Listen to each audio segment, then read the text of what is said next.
Good day, I'm Jimarnie Branzuela, and I am here to talk about miscommunication and misunderstanding. What is miscommunication? Miscommunication is defined as the failure to communicate properly and adequately. This happens commonly among friends, teachers or colleagues, or your professors, strangers, and even among the family, or typically anyone you strike a conversation with. And we all had an instance in our lives where this happened, and I myself as well has experienced it. Can miscommunication be avoided? What are the strategies that can help erase the barriers to communication? So, as I talked about earlier about the instance in my life in which I experienced miscommunication or misunderstanding. Exactly, I experienced miscommunication lots of times already and often led to embarrassment or heated arguments.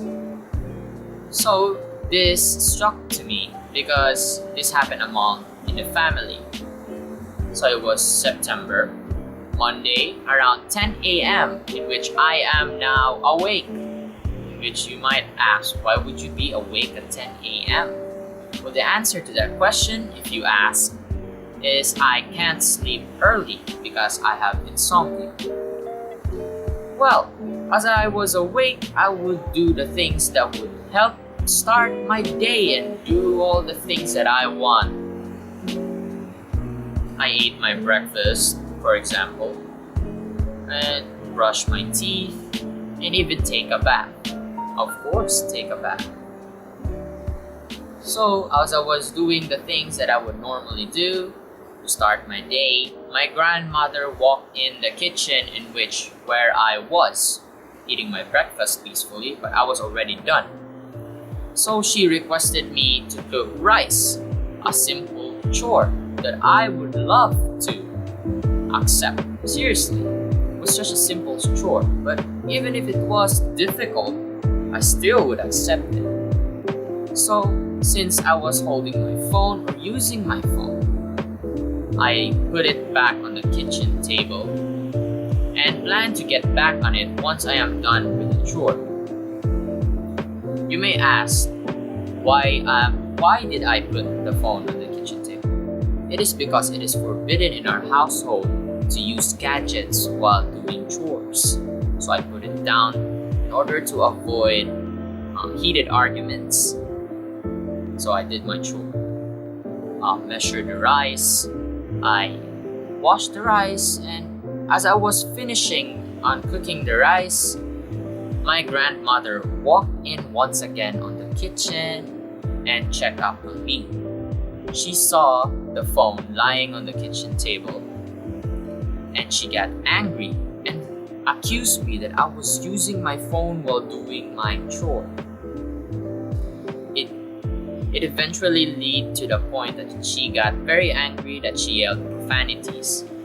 So, in order to not enrage her or lessen the flames of her anger, I explained my side of the story that I wasn't using my phone while cooking the rice.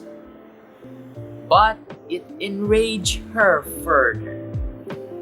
It led to a heated argument in which I was also saying things, but not profanities. I just kept repeating that I did not use my phone. It was just a simple problem, but it led to a worst outcome. So what were the causes that triggered this outcome?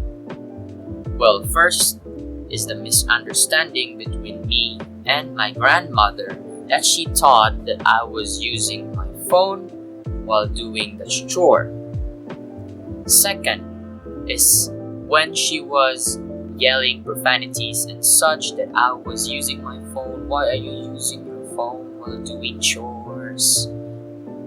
I butted in when she was still speaking and that enraged her further.